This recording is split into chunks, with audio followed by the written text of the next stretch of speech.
And tonight, it's a special edition of the Resistance Report because we're going to talk about Donald Trump's first 100 days. Not exactly in the way that Donald Trump is talking about it, and we're not really going to talk about it in the way that many other people, in fact, most of the political punditry is talking about it. First of all, Donald Trump's interpretation. In his weekly radio address today, he said, and I quote, "My fellow Americans, I truly believe that the first 100 days of my administration has been just about the most successful in our country's history."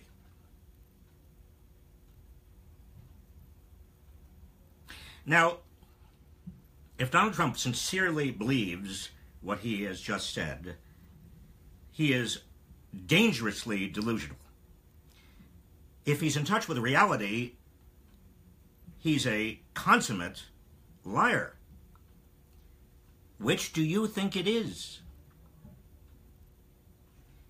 The fact of the matter is he has accomplished, according to his agenda, and let's be very, very clear, according to his own promises, his own agenda, he's got nothing done. The wall, no. In fact, the Republicans in Congress won't even appropriate money for building the wall. Repeal of the Affordable Care Act, Obamacare, no. The Republicans in Congress said no again, just today and last night. They can't even get together on a replacement bill because there's so many Republicans who understandably don't want their own constituents to lose out in terms of the health coverage they already have. What about Obama's Muslim travel ban? Well, that's held up in the courts. What about his promise to label China a currency manipulator? Well, he's decided China is not a currency manipulator. What about his promise to get NATO to pay up what it owes? Well, he's not really pushing that at all. He said NATO was obsolete during the campaign. Well, that's no longer operative. NAFTA? Well, he's backing away from NAFTA. He said that he's really no longer going to try to get rid of NAFTA. We're going to come back to that in just a minute.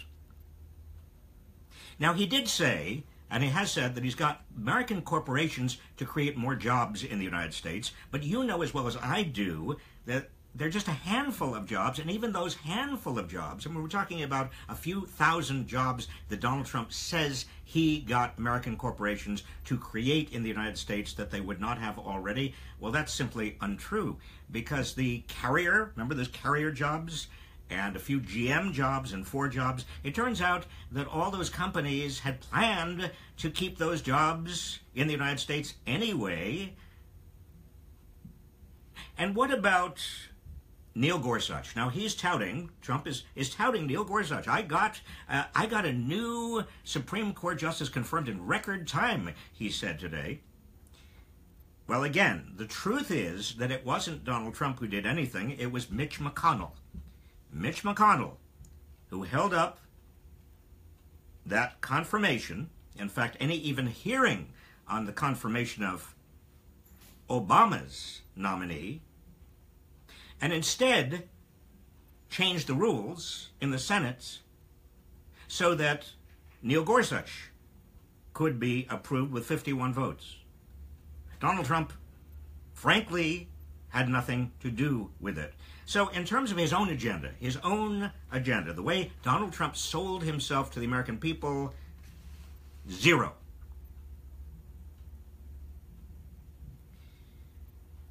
But what about the punditry of America? What about people like David Brooks, who writes op-eds in the New York Times? He's always a reliable barometer of conventional establishment thinking. Writing in today's New York Times, David Brooks said that Donald Trump has proved to be just a normal right-wing president. And I'm going to quote him, David Brooks, because again, this is something that I am hearing more and more among the so-called opinion leaders. Quote, "Trump has now changed, and many of his critics refuse to recognize the change. He's not gotten much brighter or humbler, but he's gotten smaller and more conventional. It's increasingly clear that everything about Trump is less substantial than it appears. Trump's competency level has risen from catastrophe to mere inadequacy. His foreign policy moves have been, if anything, kind of normal. Trump has mostly switched from being a subversive populist to being a conventional corporatist. Parts of the Trump economic policy agenda are pretty good. Corporate tax rates are indeed too high. It looks like any Republican administration that is staffed by people whose prejudices were formed in 1984 and who haven't had much of a new thought since. Now that's David Brooks. In other words, Trump's first 100 days gives us reason to have a sigh of relief, because he's just another right-winger. Right-wing president. I think, frankly, that is rubbish. Donald Trump is the same narcissistic, pathological sociopath he was when he came into office. He was when he was elected. He was 20 years ago when he first came into public life. And he is equally dangerous. Normalizing him, saying that he's actually changed a lot. Oh, he's actually, he's not dangerous, he is just conventional, maybe on the right side of conventional, the right wing of conventional. Doing that, normalizing him, is particularly dangerous. It is wrong, and it is itself delusional thinking. A major reason why Donald Trump has not done very much is because the Republicans in Congress have not let him, and the courts have not let him. Now, why is it the Republicans in Congress have not let him? Partly because you and millions of other Americans have stood up and said, we are not going to allow this to happen. You said it in town hall meetings. You've deluged members of Congress with your views. They know that if they want to be reelected in 2018, they have got to push back against Donald Trump. That's what's going on. Were it not for your activism and the activism of billions of other Americans, Donald Trump would have accomplished much more. And the federal courts are not completely immune to public opinion, by the way.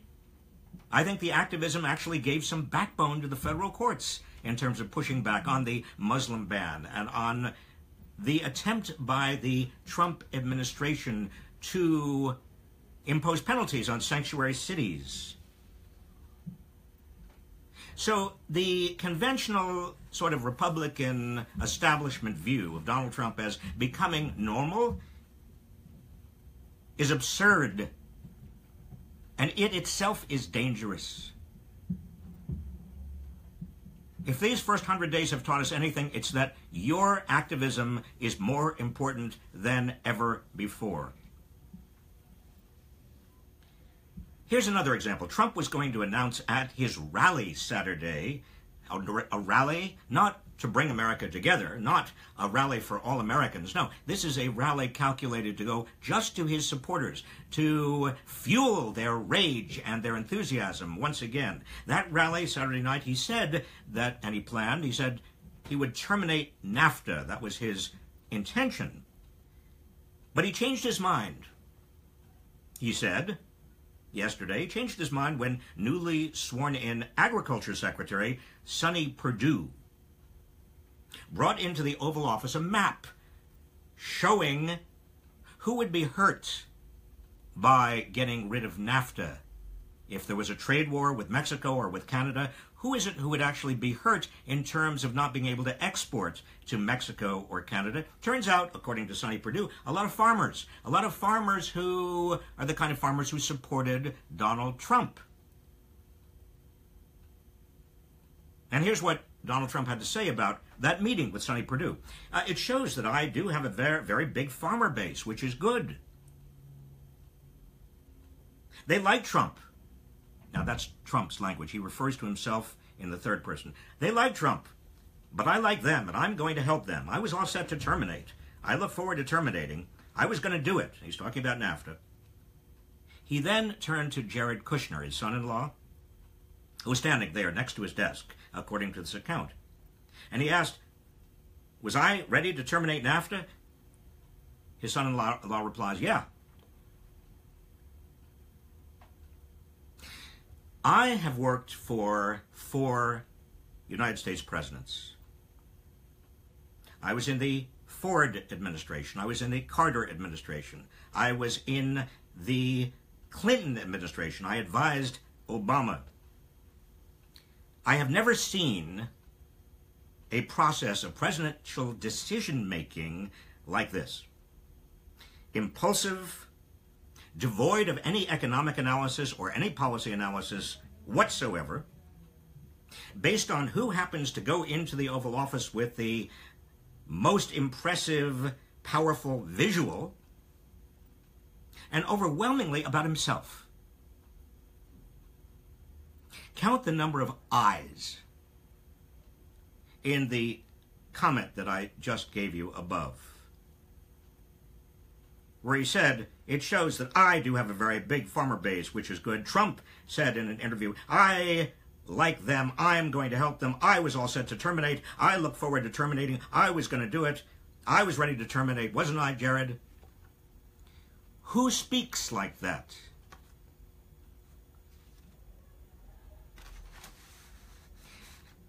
Again, the people who want to normalize this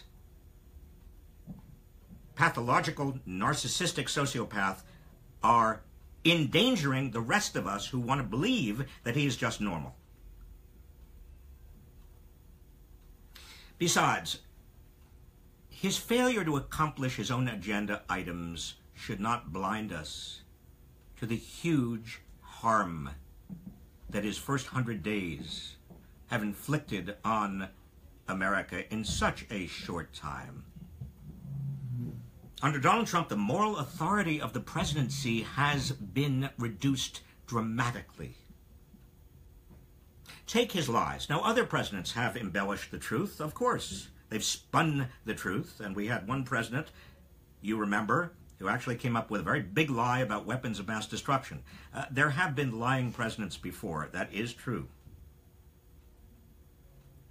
But Trump's lies are blatant, and they are continuous, and they are unsubstantiated, and they are repeated. Even after it is pointed out to him again and again and again, there's no basis for what he is lying about, and they're dangerous, those lies. He says, for example, over and over again, that there were 3 to 5 million fraudulent votes in this past election. There is no evidence whatsoever for that lie. But that lie lives on because he says it over and over and over again. People start believing that kind of lie, and that means they start agreeing that we ought to have voter ID and stricter voter ID requirements for voting going into the next election, and they put pressure on their legislators. A lie like that is not just a lie, it's a dangerous lie. Or take Trump's lie about Barack Obama wiretapping him. Now, that is not just any lie. When a president of the United States says a former president of the United States wiretapped him without any evidence, zero evidence, what does that do to the office of the presidency? What does that do to our faith in our system of government? If he says that over and over and over again,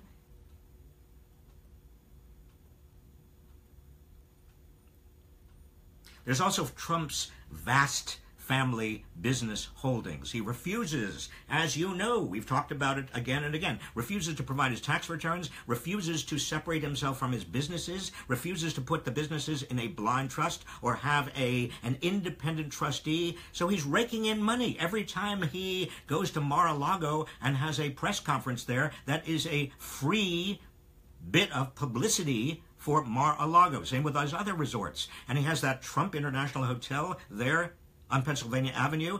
You can bet that there are governments all over the world that want to court favor with Donald Trump or don't want to be out of favor with Donald Trump. And so they are putting their ambassadors or their diplomats or whoever comes to Washington in the Trump International Hotel. And Donald Trump rakes in the money. Or China decides that it's going to give trademark and copyright and trade name protection to Donald Trump's name at the same time that he and Ivanka Trump, who also gets copyright and trademark protection in China, are actually making deals with China. You don't think the Chinese know what they are doing here?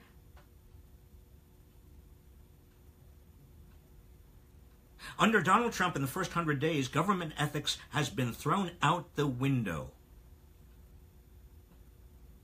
And as a result, the cynicism of Americans about people in high office pocketing money on the basis of their power has dramatically increased. And we have no way of knowing whether he's making decisions that are good for America or good for him. Brings family members into the White House who have their own business interests and conflicts of interest. He attacks the courts. He attacks individual district court judges. He says he's going to split up the Ninth Circuit Court of Appeals because he doesn't like the results of those decisions. Well, let me tell you something. Under the Constitution, when a president doesn't like the result of a district court decision, the president uses the Justice Department under the Constitution to appeal those decisions to a court of appeals. The president does not indulge in character assassination about those judges or threaten to break up the court of appeals. Hello, this is unconstitutional. This is a direct assault on separation of powers, on the judiciary of the United States in the first 100 days. And every chance he gets, he demeans and denigrates the press, the free press of the United States. He wants the public to lose confidence in the media that are covering him, that are criticizing him, so he can actually point to them and say, don't believe the news, just believe me, just believe my news. In the first 100 days.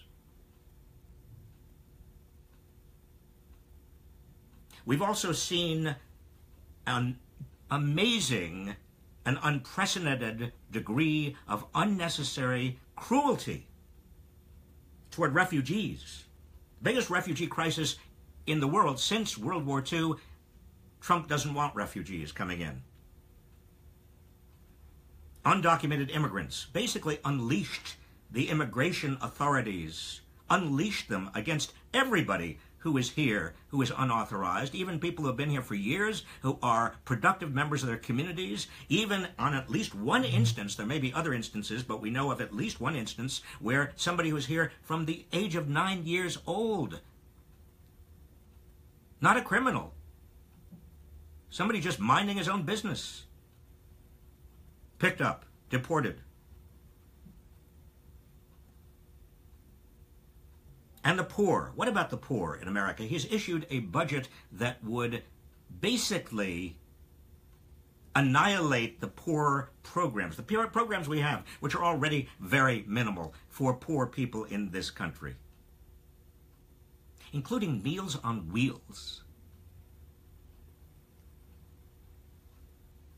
And he wants to get rid of the Affordable Care Act. He's still trying to get rid of the Affordable Care Act. And what would that do to people with pre-existing conditions? Somebody's already sick. They will not be able to afford health insurance because he wants to give states the right to basically increase premiums on pre-existing condition people as high as those insurance companies want to go, taking them out of the common pool. Is this not cruel? Seriously. All of these actions basically say, in effect, if you are an underdog in America, if you are poor, if you are in need, if you are somebody who is not powerful, you are in trouble.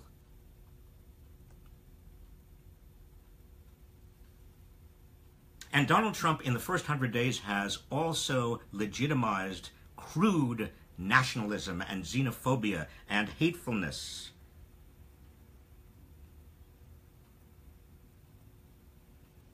He's promoted France's Marine Le Pen,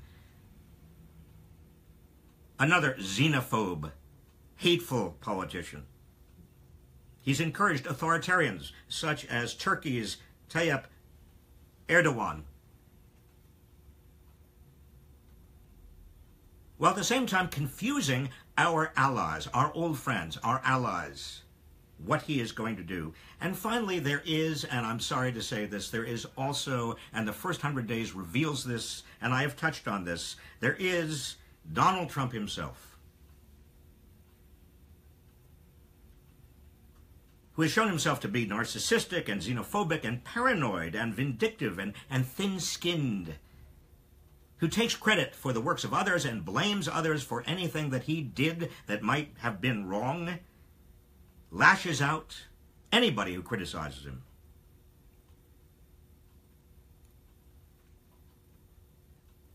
Now, we have in this country had, before Donald Trump, presidents whose personality defects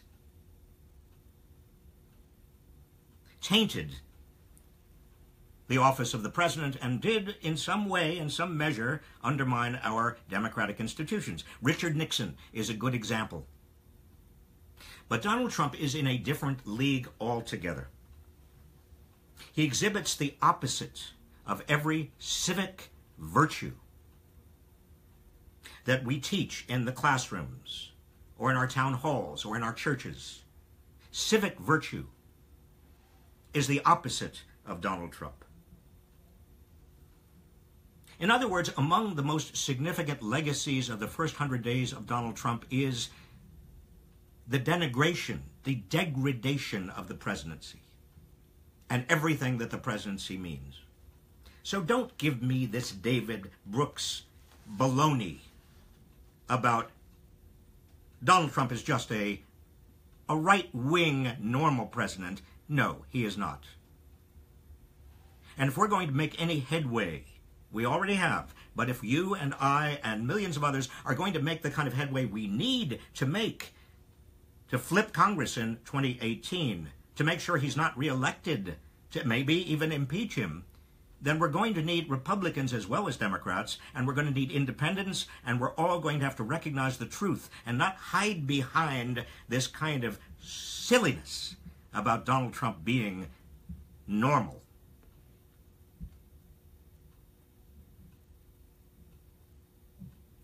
And now your questions. Paul Blout, how do we ever get Americans back together again? I've never seen this much divisiveness. Well, Paul, frankly, I have seen this much divisiveness. Those of us who remember the Civil Rights era and also the anti-Vietnam War era, there was this kind of divisiveness in America. But at least then we had issues that divided us. Real issues about civil rights. Real issues about the Vietnam War. Now it's not even clear why we are divided except for Donald Trump's hatefulness. I mean, Donald Trump has given permission, license, for people to be and act hateful toward one another. That's the key, I think, to this degree of divisiveness. Dorothy Kessler, where do you see the nation a year from now? How much damage will Trump have done? Well, Dorothy, here's the good news. Honestly, I think many Republicans in Congress are beginning to understand that he is a blowhard. He simply is a bluff. If you stand up to him, he falls down. And so that's why Republicans in Congress are having the courage now to say no to repealing Obamacare, Affordable Care Act, no to financing the wall, no to a lot of things that Donald Trump wants to do. There are deficit hawks in the Republican Party who look at his tax cut for corporations and say, forget it. Well, Republicans, now that the honeymoon is over, that's really what the first 100 days traditionally, historically, is about, a presidential honeymoon where the president can get a lot done because Congress assumes the public is behind him. No, that's over. Now, I don't want to paint too shiny a picture because we still have to contend with Donald Trump, but I think he's going to be getting more and more pushback from Republicans in Congress. Elizabeth Parker, it's been only 100 days, exclamation point. How will we sustain the energy to resist over the next 6 months or even 2 years? Well, that's a good question, Elizabeth. I think the way we sustain the energy is, number one, we work with others. in groups. There's nothing like a group of people working together to sustain each other's energy, which is why I am such a big fan of indivisibleguide.com. And I urge you, if you're not yet in an Indivisible group, please do join one. There are lots of them around. Go to indivisibleguide.com and find a group near you and join it. That's how we sustain ourselves. Also, I think we sustain ourselves by setting realistic goals. Every time there is a big march, a demonstration, people also find that sustaining. When we push back and are victorious, such as the pushback on the effort to repeal Obamacare, the Affordable Care Act, I think people feel we have accomplished something. And then we have the 2018 midterm elections coming up very soon. And we're going to have to work very hard. So we sustain ourselves because there is that particular agenda. And you might go to swingleft.org, swingleft.org, to find a district, a congressional district near you that can use your help if you are a blue district or if you're even a purple district. John Echeveste, despite his obvious failings, Trump is still enormously popular with people who voted for him. Will they ever learn they're being lied to and shafted? John, I think they will. Now, it takes some time. There's something psychologists call cognitive dissonance. That is, if you've already put yourself on the line, if you already, for example, voted for Donald Trump, you are going to want to justify yourself to yourself, if not to anybody else, in terms of what you've done. But eventually, the evidence begins to accumulate. I think people will begin seeing, a lot of Donald Trump supporters will begin seeing over the next 6 months or a year, jobs are not coming back. The economy is actually slowing down. They are not better off. The people at the top are getting huge tax breaks, huge windfalls. The Trump administration is filled with billionaires and millionaires, multimillionaires, and it's not for them. They will begin to get that message, but give them a little bit of time. They won't get it in the first 100 days. Peter Telemond. Congressional Republicans seem to be doing what they want to do, regardless of what Trump wants. Is this a sign of his waning influence? Well, Peter, as I said a moment ago, yes, it is. Presidents come in with a lot of influence because people in Congress, members of Congress, think, well, they have a lot of voters who support them. And I, a member of Congress, I don't want to run afoul of those voters in my district. But gradually, members of Congress begin to see that a president really may not have very much power, particularly if the president continues to set goals and lines and challenges and threats and doesn't do anything. And that's really what Donald Trump is all about. Members of Congress are seeing that he's full of baloney. Last question, Henry Thayer.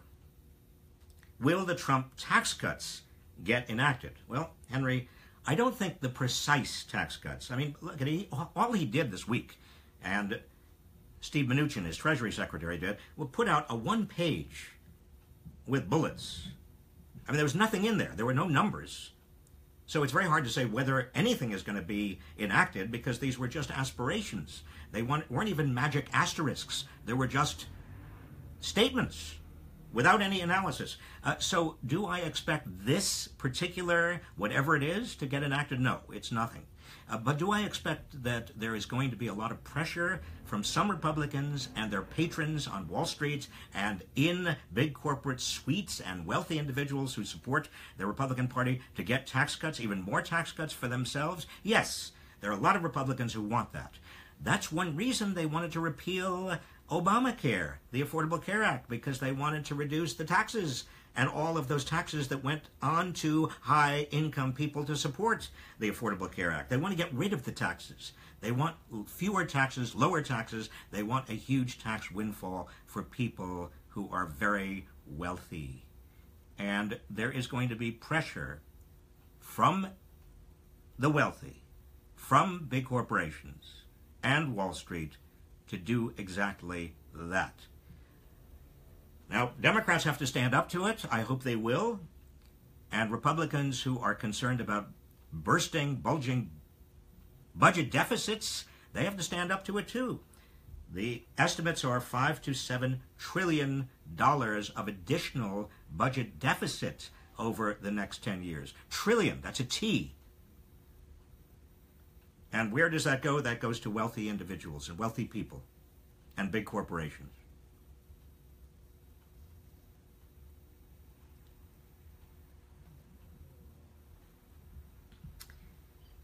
I want to thank Aaron Walker, who's helped me tonight.